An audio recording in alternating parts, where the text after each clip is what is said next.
to the live class with Charles. Life as we see it.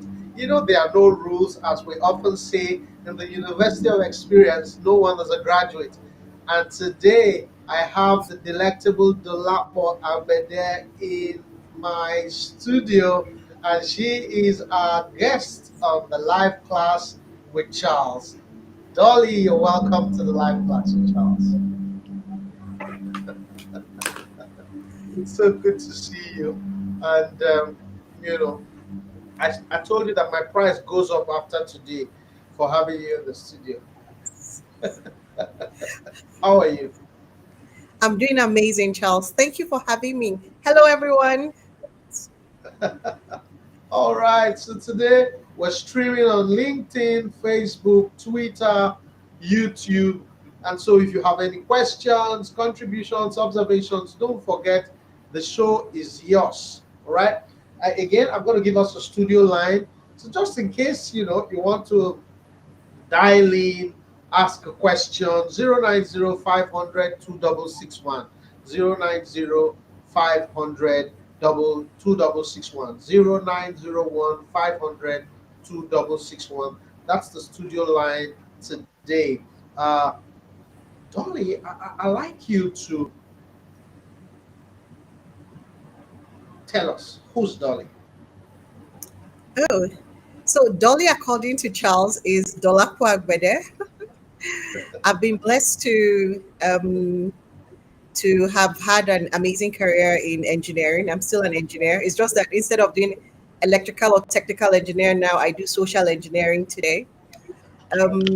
In my journey of life, I have experienced a lot of great achievements. I've experienced loss, I've experienced grief, and all those things have shaped me to be who I am today.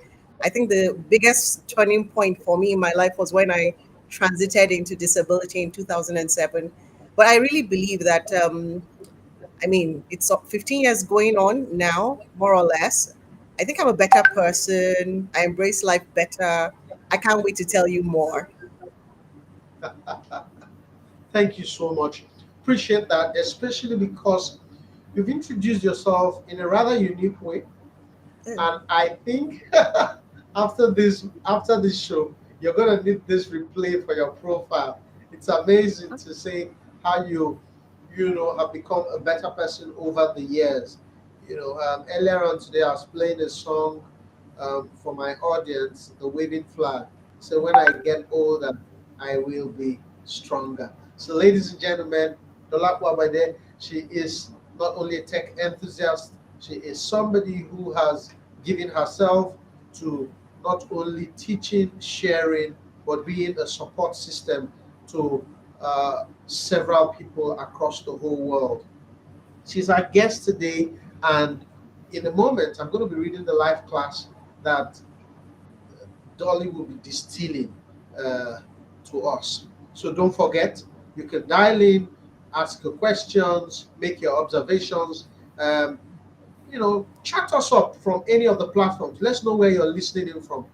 Are you on Twitter? Are you on Facebook? Are you on LinkedIn? Let's know.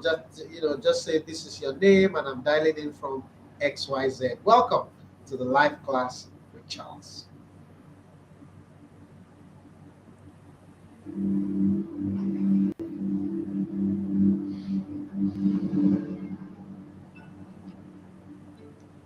Live class with Charles.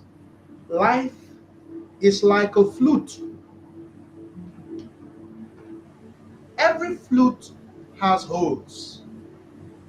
A skilled player uses his fingers to close and open the holes as he produces tunes. A novice blows a flute, producing meaningless sounds.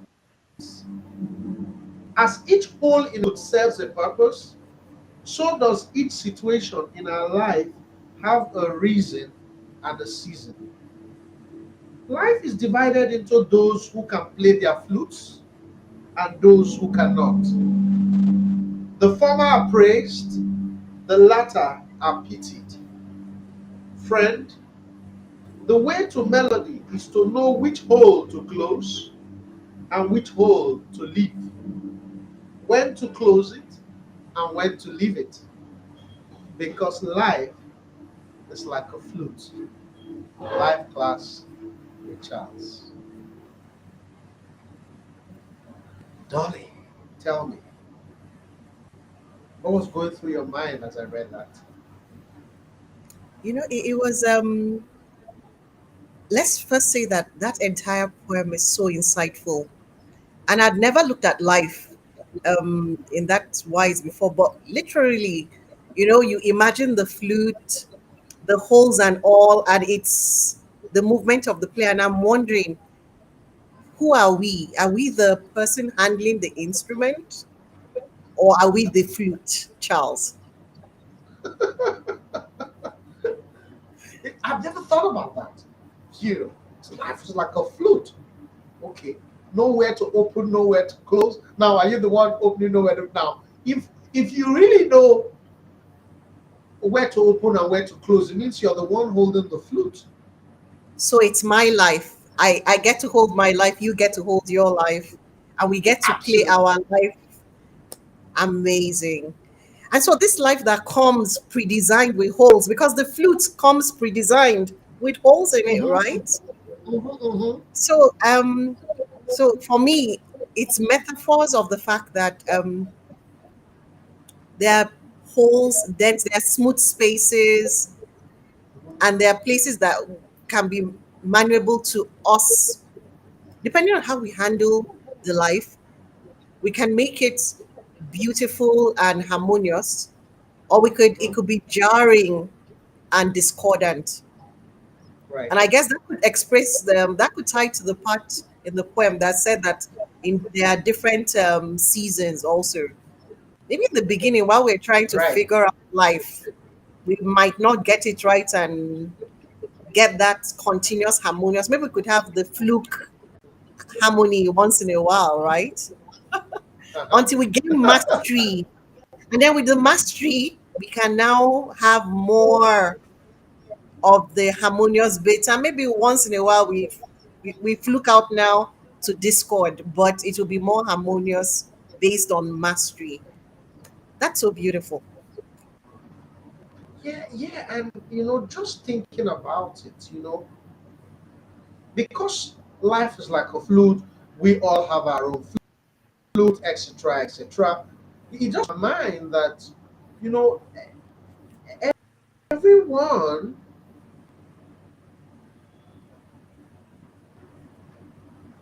will get to that phase where they don't quite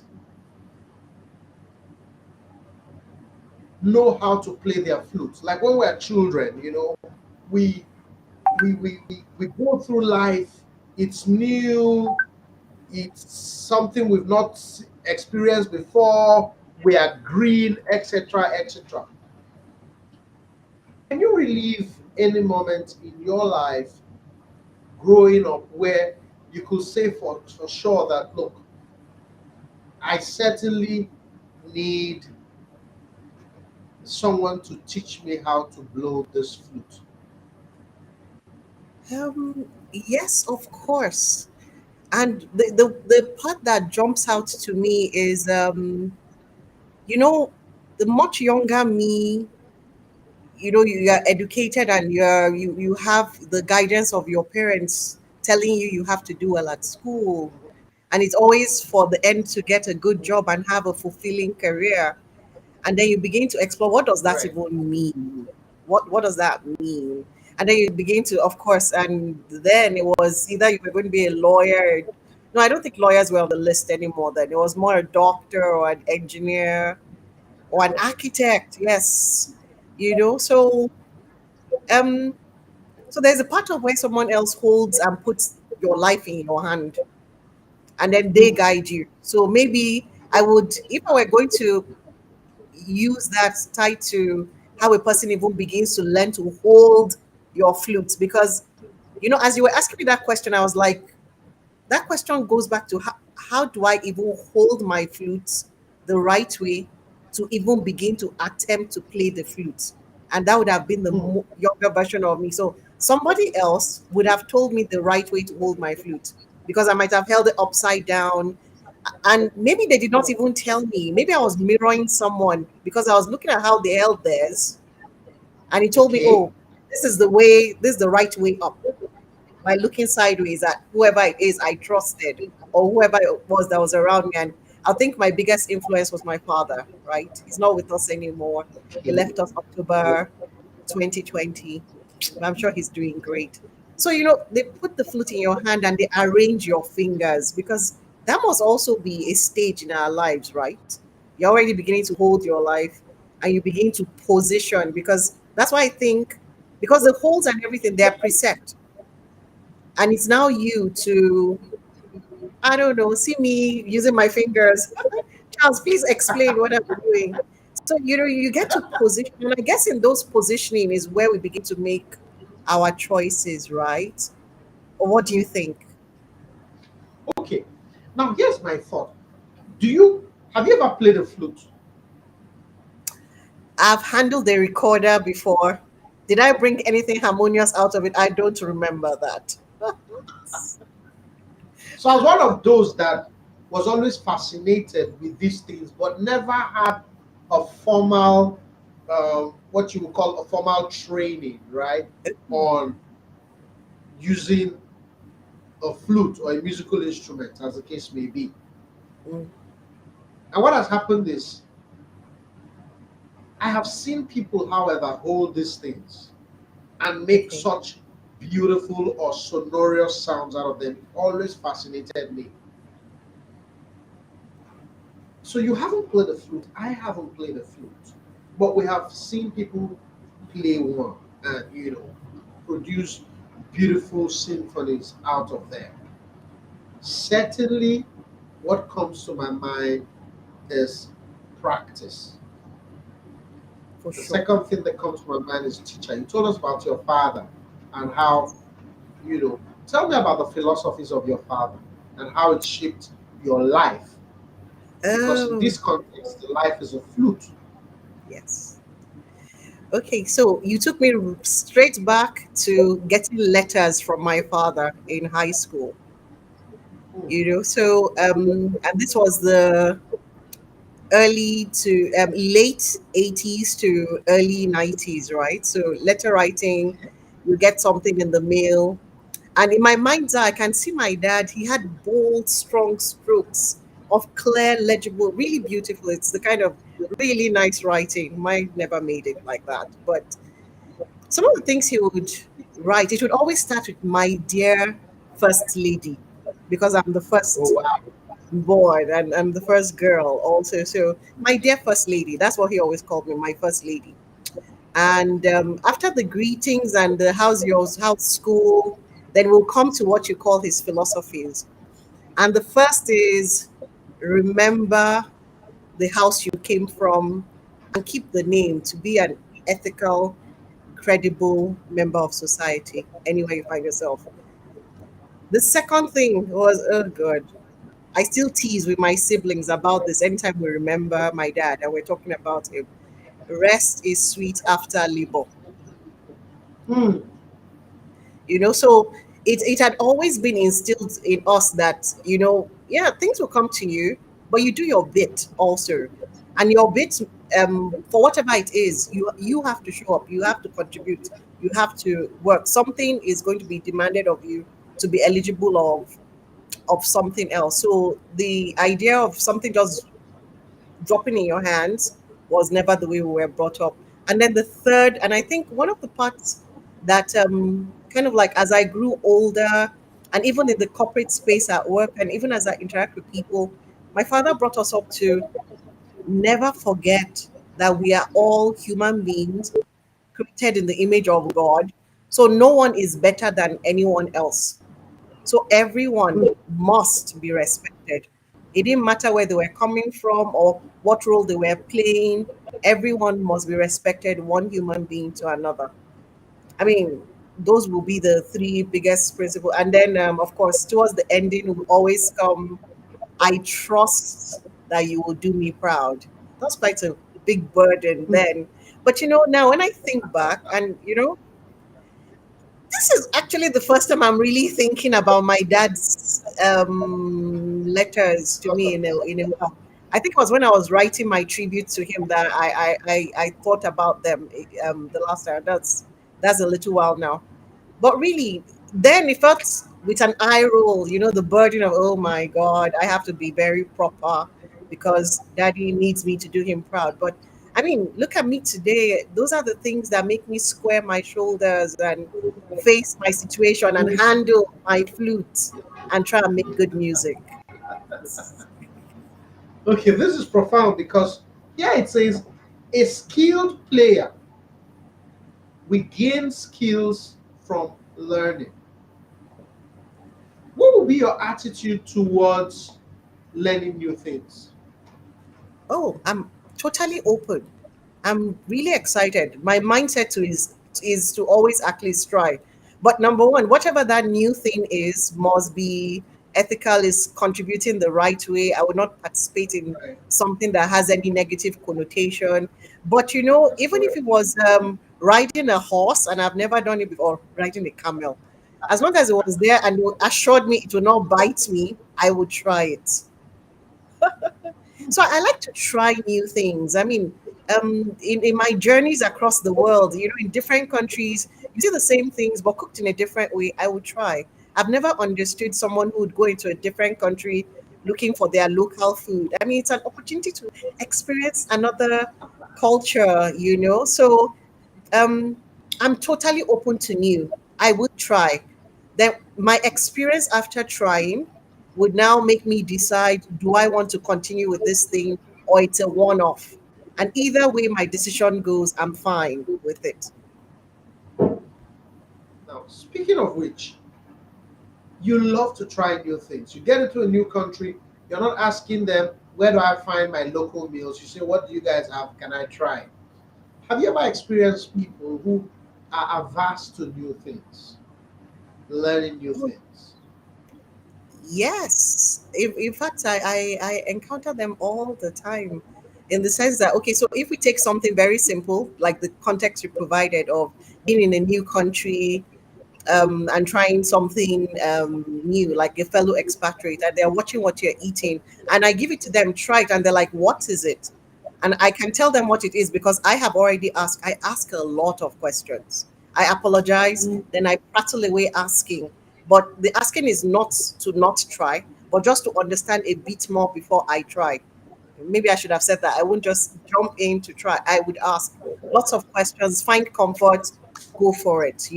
But when I meet a person who would rather not try, I become curious. I've learned not to, because I've learned to respect other people's viewpoint. So for you not to want to try, you must have a reason, and that reason is your truth. And that it does not make sense to me does not still mean it's not valid, right? So in that scenario, I would be curious to want to even understand, why won't you try? And the objective of even asking is not to make you try, but just to even understand you a little bit. Could you have had a bad experience with trying something somewhere else? Hmm. Or could Hmm. it be you have a certain mindset that makes you like closed, and anything that is not familiar is rejected automatically? And I'd like to understand, but why is that? So I would approach a person who's not willing to try with some curiosity, but definitely it's not also to give them the bad experience to force them to try. They cannot convince me not to try, the same way I will not invest my energies into making them try. We would mutually respect our positions. Okay. Ladies and gentlemen, it's the live class with Charles. Today we're talking about life is like a flute. If you've ever played a flute, tell us what your experience is like playing a flute. How did you learn it? How difficult was it? And what is it like right now playing a flute? Okay. If you have a question, observation, or contribution, don't forget you can just chat us up in any one of our platforms and ask your question or your view, or you can dial in 0901 500 2661. Now, you said something instructive about how you think that a lot of people don't want to learn new things because of a bad experience they've had, or because of the kind of mindset that they have. How someone might be listening in now and saying, "How do I get past the fear of learning something new? I know it's important for me, but just the thought that I have to start to learn." Some people need to go go study, go they need to study a course, they need to further their education. Some people need to go and train in a particular field. Some people need to write, they just, how do they get past the bad experiences or the blocks of the mindset that is averse to new things? Hmm. So, in my experience, I would say number one, for them to even, I mean, you already said something instructive. They already want to get past it, even though their instinctive self is to resist it, right? So, but there's a Right. want. They want it, even though they are Uh-huh. resisting. That's already a fantastic start. Because the next thing would be to, um, for me, for you to even want to do it, it means you've kind of like visualized yourself doing it. For you to want it, you've kind of like visualized it, and that's why you want to get past your blocks. So that is also good because if you see that desired outcome, it moves you closer to getting past that block. Then now we need to even look at the block and not to approach it. I think the best way to approach it is with some curiosity and with some self love without being too hard on Okay. yourself and being a bit kind to yourself. Begin to examine, why exactly am I afraid of this Right. thing?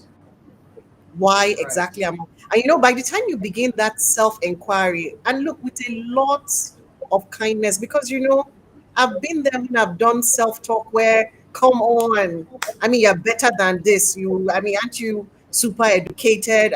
I beg, you're supposed to, why and that's my self talk to my own self. But Mm. but I realized that as I was kinder to myself, and I was like, well, this my fear of this thing is real. Oh yeah, why concept? I mean, because by then I'd started looking into things like regression. I was already exploring stuff in neuroscience, and for me, maybe I could also Mm. share that my biggest fear was living with disability. Once I Mm. got a medical report that said I was going blind, and Mm. and that was 2007, right? I was at the height of a promising career. I was already part of leadership pipeline. My pathway to being a regional leader was clear. The things I needed to the goals I needed to meet, the performance goals I needed to smash, they were clear. And then you now get this report saying you were Mm. going to be blind.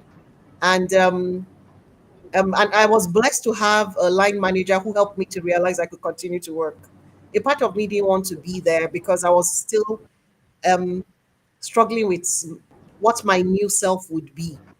And my biggest fear was to become a useless person, to become a liability, to become that person who could now not achieve anything. How do you go from a fantastic career and an amazing personal life to being a liability for life?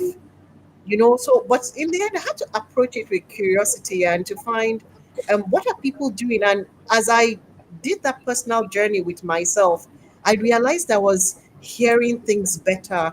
I realized I found more things to be grateful about than to complain about. Mm. I realized I experienced a lot of kindness around me. I was ready to also pull my weight and do my part, and I found people reach me more than halfway.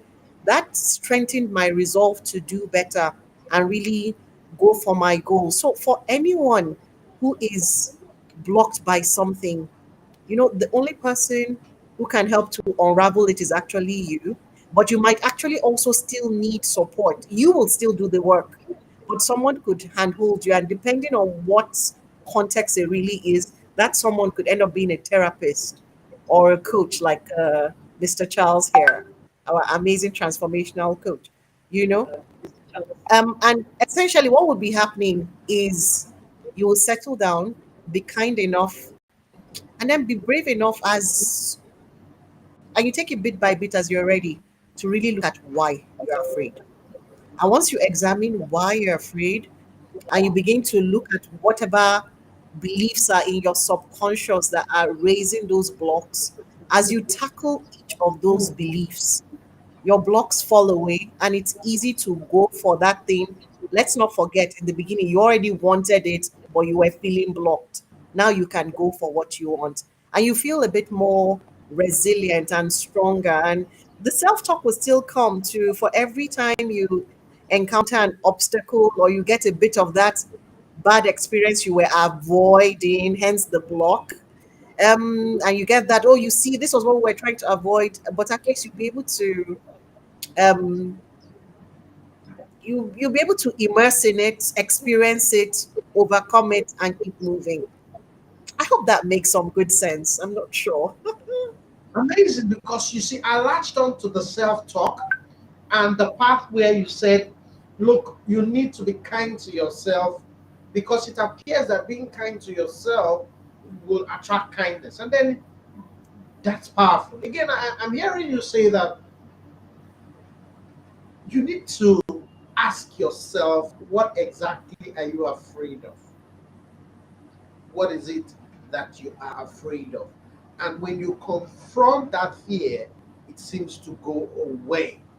You know, this is really tough talk. Dolly, this is really tough talk. You know, here it tells us in the life class, a novice blows a flute, producing meaningless sounds. I want us to talk about the novice, the challenges of a novice that blows the flute, and all that is coming out is a meaningless sound. So, the novice in this context, I would take as a metaphor for someone who does not know enough, but is also trying to do. That is You correct. don't know enough. You've not equipped, you've not checked, or you might have checked, but Yes. you are not yet there. But at least you are at a certain point. I think what is more instructive to me is the fact that that novice is even holding the flute, and the fact that that novice is That is correct. even Yes. trying to make something of this flute in hand. So sometimes it's not bad to be a novice because all of us have been at a point of not knowing and getting to the point where we now get to know. So that is fine in itself. I think what would be unacceptable is when a novice doesn't know enough and does not invest themselves in getting to know, to be able to now produce Mm, something more meaningful from that flute in their hand. Because again, one thing I'm very sure of is that even as all of us hold our flutes, even if it's online, there'll be someone to see how to, because the novice can hear the sound they are making. And intuitively, yes, even if you've never heard harmonious sounds from that instrument before, when something is not right, of course. you cannot have jarring sounds and you think that's okay. No, you would know. So you would also, that novice, um which expectedly is not making the right quality of music, but they're still making something. Now if they want Mm, to do better, they look around and find more. And I'll go back to mm, something you said, Charles. You mentioned practice. mm, The me that is speaking now was not always like this. Charles, mm, I'm sure you were not always like this also. But that practice is what mm, will get that novice who is holding the instrument and who is even trying to make something of it. It's what will get them to harmony. Is it bad to be a novice? I would say no, but rather you should be aware when you're a novice and mm. start that quest. And the quest, I love the word question because when you hear question, it means that say no, rather you should be aware when you're a novice and start that quest. And the quest, I love the word because is that so? When you The novice starts the question, quest looking for their pathway to do better, to get past those noises that they Mhm. are making. But I like that the novice is holding the flute. I like that. And again, we've all been novices, and there are still areas in our lives that we're still novices in, like right now, depending on what it is. So again, the acknowledgement of the place of the novice holding the flute um, says that we can Mhm. even still end up mastering something. So there'll always be new things coming up. Yes. Okay. One of the things you said that I want you to further expand upon is how the novice moves away from being a novice. It would appear that you're Mm, trying to teach us in this live class that the key to try being triumphant is to try. Okay, if you're going to be triumphant, you have to try and try, and try again. The novice will play the flute and it will be embarrassing, or okay, it's not going to make anything melodious. So it's your choice to decide to be embarrassed or to look at it as a journey to becoming the next um, Phil Yanni Briscoe. or You know. So yes, some areas of life we are going to be a novice. So nobody's going to avoid that part. In mm, fact, the master today was a novice yesterday. absolutely. And you said something very important about the fact that through life we will be coming through the circle of being a novice. It looks to me that you're trying to show us if you are a learner, if you are a student of life, prepare to be a novice many times in your life. What do you think about that? I would say absolutely spot on.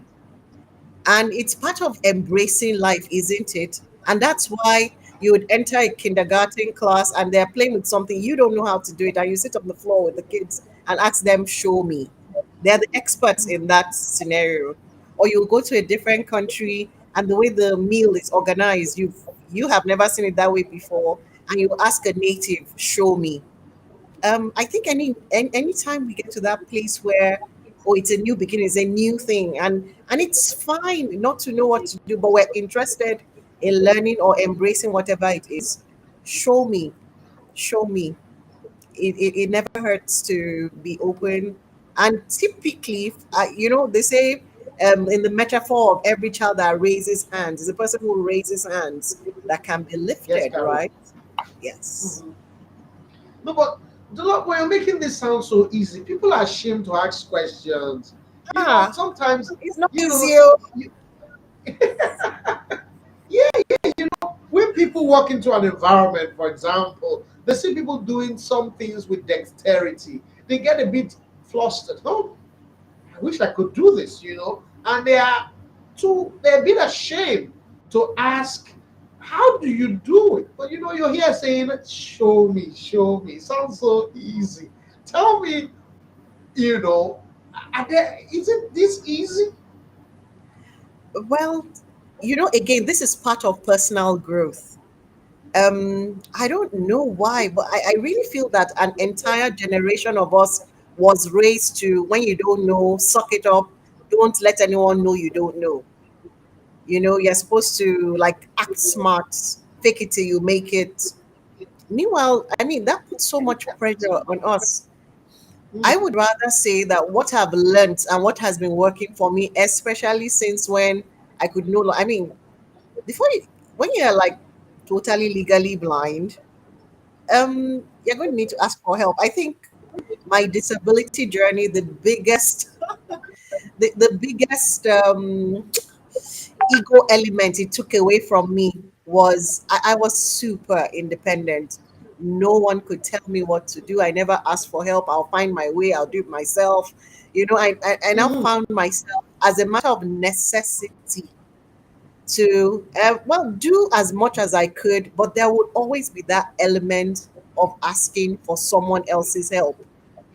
I mean, case in point, guys, nothing is perfect. Before we started this live, I had to ask Mr. Charles. Is my framing right? Because I cannot see it myself. And he had to tell me, okay, maybe move a bit to the right and then you are fine. And now I am doing everything to make sure I remain where he guided me to be so I don't fall out of frame. And I had to ask. And why am I even asking? Is because I want to have a good experience. I want to give a good experience. Um, I've understood with myself that my asking doesn't make me any less. But again, I will also ask appropriately. I would find that person who I'm comfortable to ask. And um, sometimes, even when you feel like the people you like to ask, you feel like they might not really be available. This is some of the best times to be having things like the internet.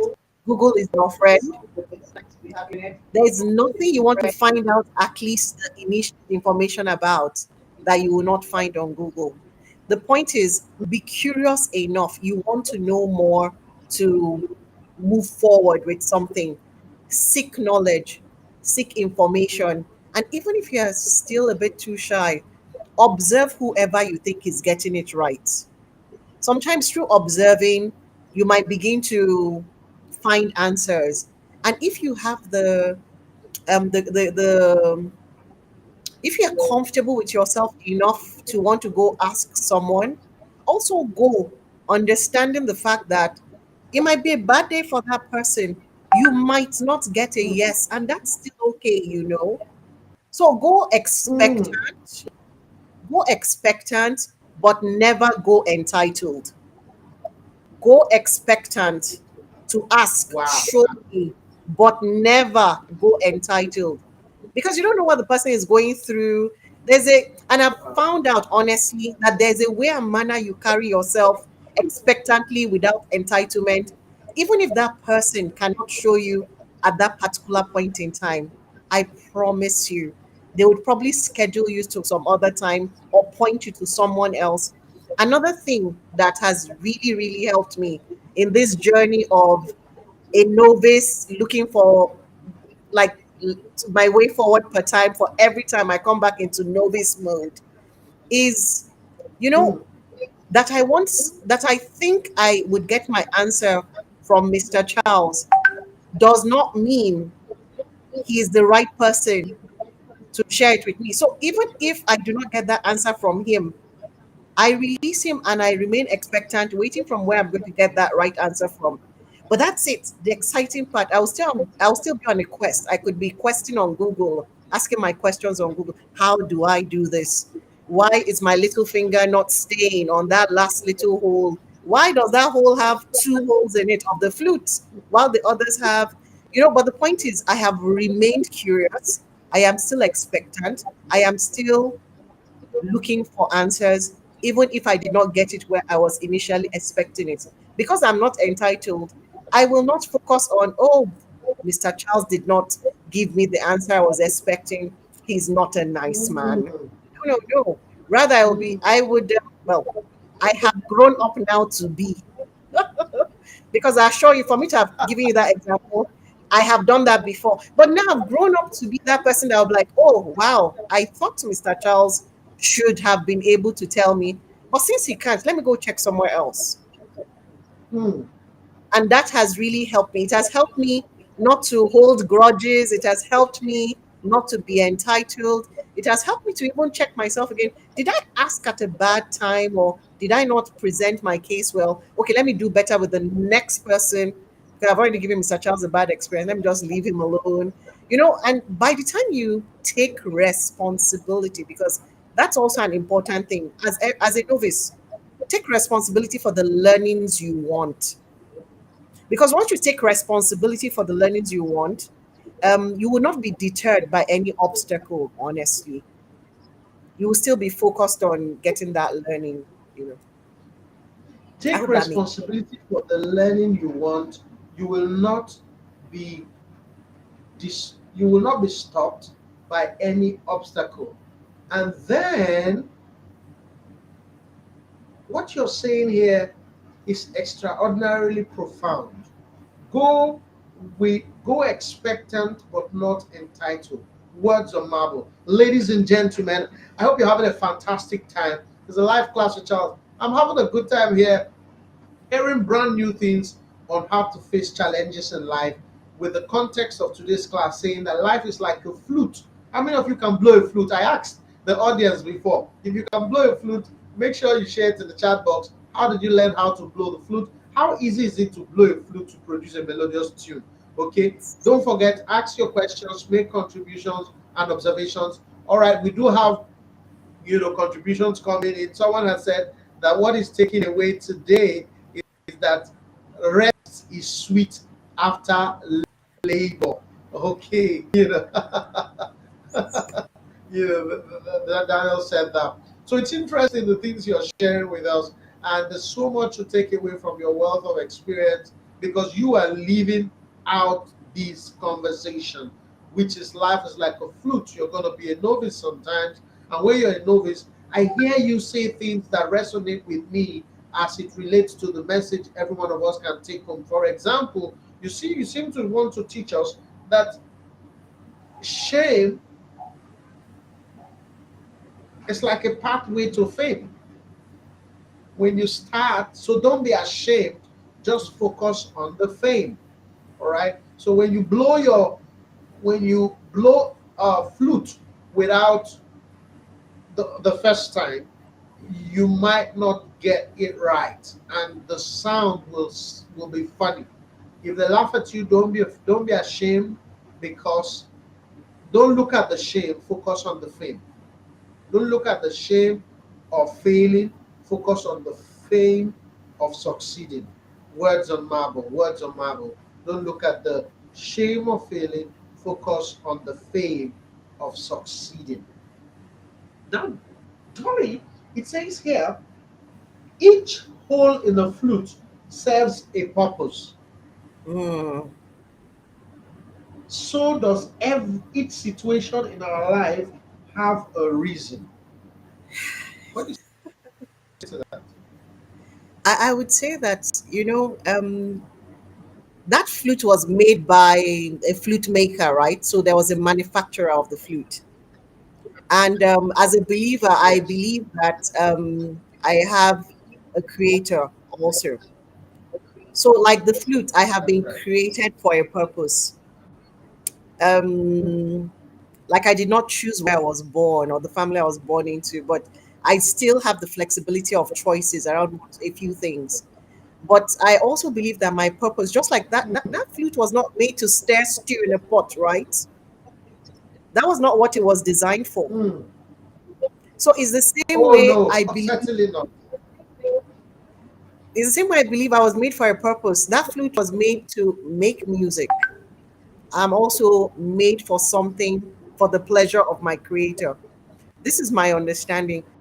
And so for whatever experiences, because my favorite good book says that before we were formed, things were known of us, right? So whatever those holes or those smooth parts of the flute, whatever is pre-designed in that flute to bring out the music, I would take it as a metaphor to say that there are aspects in my life that are there by design. There Hmm. by design for me to be that melody, to be that expression for my creator's pleasure. I think that's the best way I can put it in parallels. But I'm gonna ask a more direct question. How do I know the purpose for the hole in the flute? Mm. Ah, sometimes it's remember we said that we have to try, try, try. For anyone who has held a flute, you would know that for each hole, when you cover it, there's a certain sound that comes, and when you lift your finger from it, the, there's another. You produce something else. Yes. So it is implicit that those holes are meaningful. They are Hmm. not by accident. Oh. They are they are they are for something. And mm, that's why for every arrangement, and I'm sorry I keep coming back to try to arrange my hands. For every arrangement that is achieved that produces a mm, sound, mm, just lifting another finger brings out a different sound. And it's the mm, dexterity of moving across those holes that gives us that harmony instead of a monotone, you know? So for me, for each and every hole, and then again, once you hear hole, it means there was something hole with a W before there was a hole without a W. yes. So to make that puncture that creates that space, there was a fullness. Mm, And this is me just thinking along the lines you've kind of like pointed, and I'm exploring in my mind now because that's where my thoughts are going. I've never thought about it too. That mm, before you have a hole, like the space, the puncture, the circle, the dent in that surface that we're calling a mm, hole, there was it was expected to be like fully formed. Those gaps are not supposed to be there. But without those gaps, that music will also not come. mm. So if we translate that Wow. into our lives, um, again, by whatever standards, maybe the ones we choose for ourselves, or by society, or by norms, or by aspiration based on maybe a role model we see on TV. Mm, We define our own picture of wholeness, of completeness, of perfection. But I'm sure all of us know that there are bits and bobs and dents and bends and holes that will happen to us. Life can happen, but it does not mean that there is no life after life happens. It does not mean that when that hole is there, beauty cannot come out of it, harmony cannot come out of it. Really, I think again we come back to how do I even perceive this thing that is a hole, HOLE, which is inside what used to be a hole, WHOLE.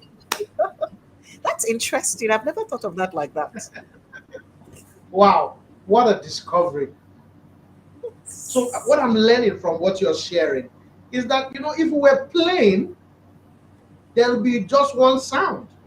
Oh, So, the holes is to create different sounds.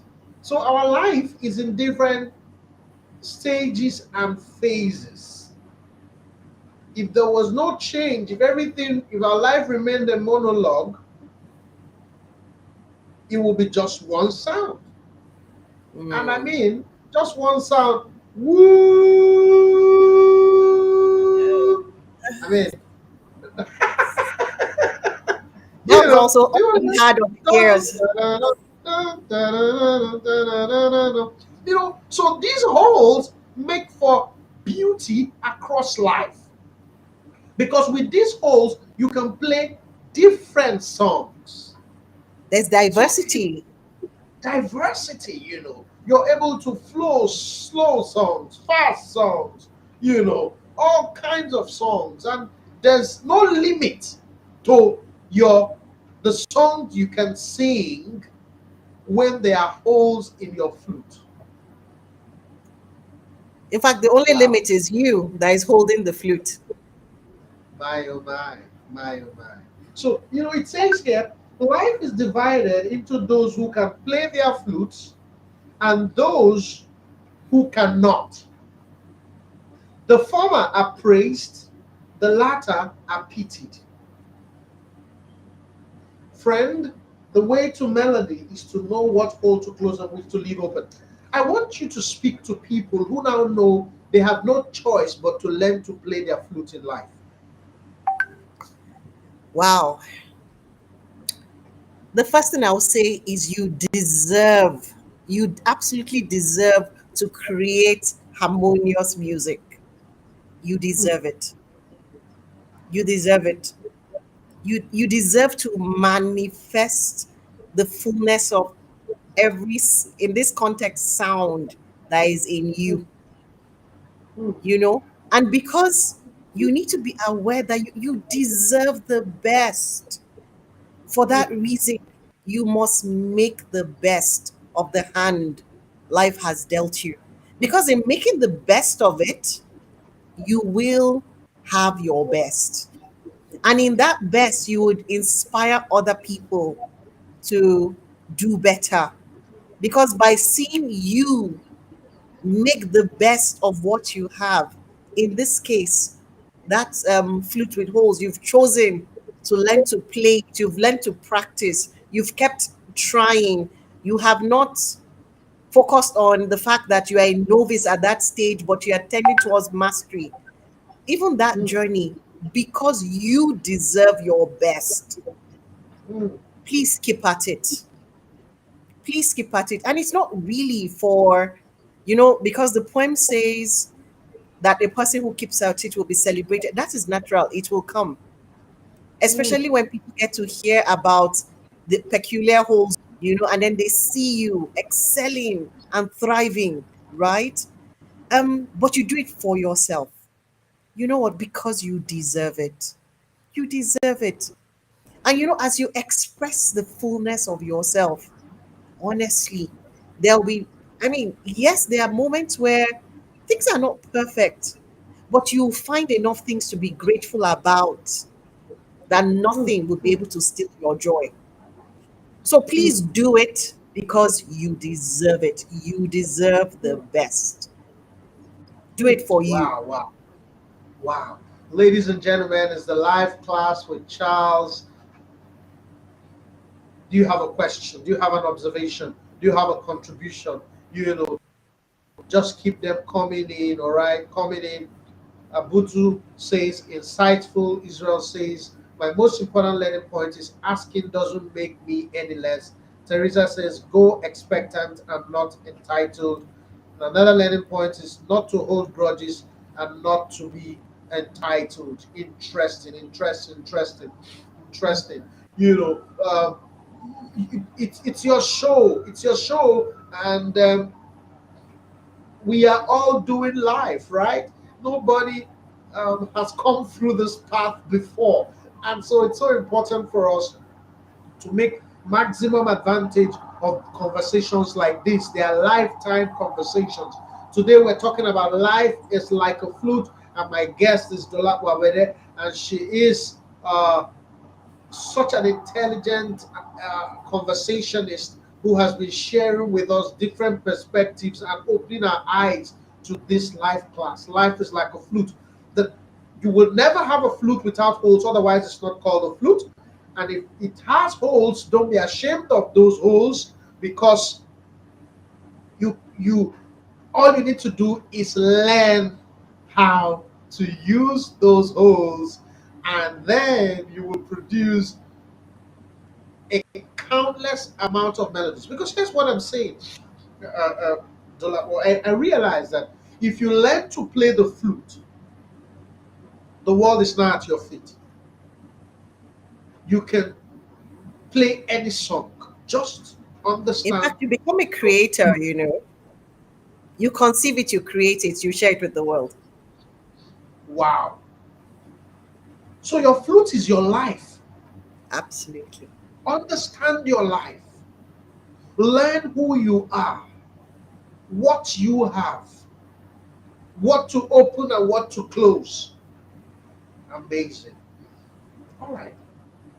We've come to that moment where I get to ask my guest, what is it that you could have said that you didn't say because I didn't ask you? Oh. Um, I would say keep in mind that you cannot give what you do not have. And also keep in mind one of the principles of life in itself that you would reap what you sow.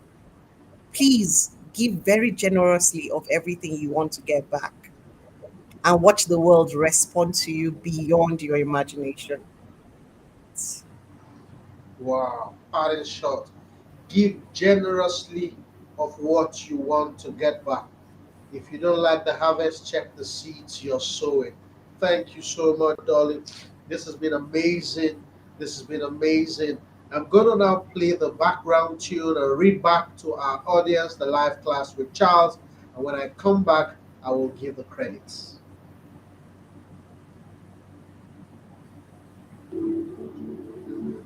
Life is like a flute. Every flute has holes. A skilled player uses his fingers to close and open the holes as he produces tunes. A novice blows a flute, producing meaningless sounds. As each hole in a flute serves a purpose, so does every situation in our life have a reason and a season. Life is divided into those who can play their flutes and those who cannot.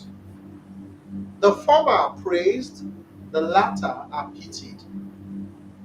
Friend, the way to melody is to know which hole to close and which hole to leave, when to close it and when to leave it. Because life is like a flute. Life class with Charles.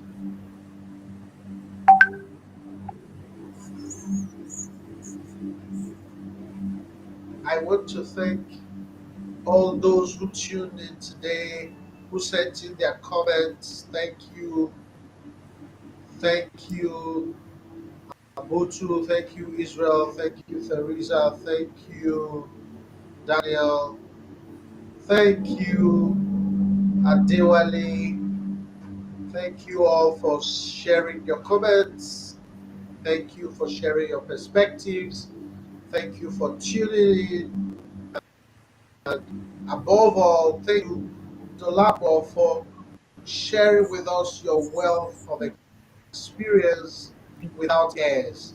Thank you for letting us be part of your life and coming to the live class with Charles.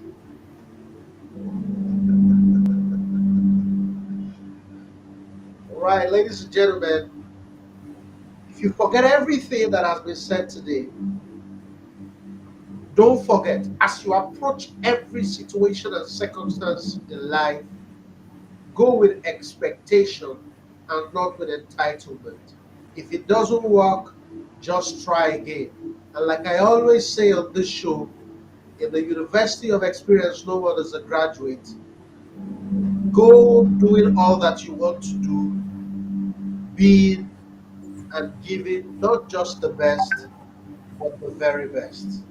Till I come your way next time, keep being the best, keep winning, keep giving your best, keep learning your flute, and one day we shall all gather to watch you play. Bye for now. Bye, Dolly.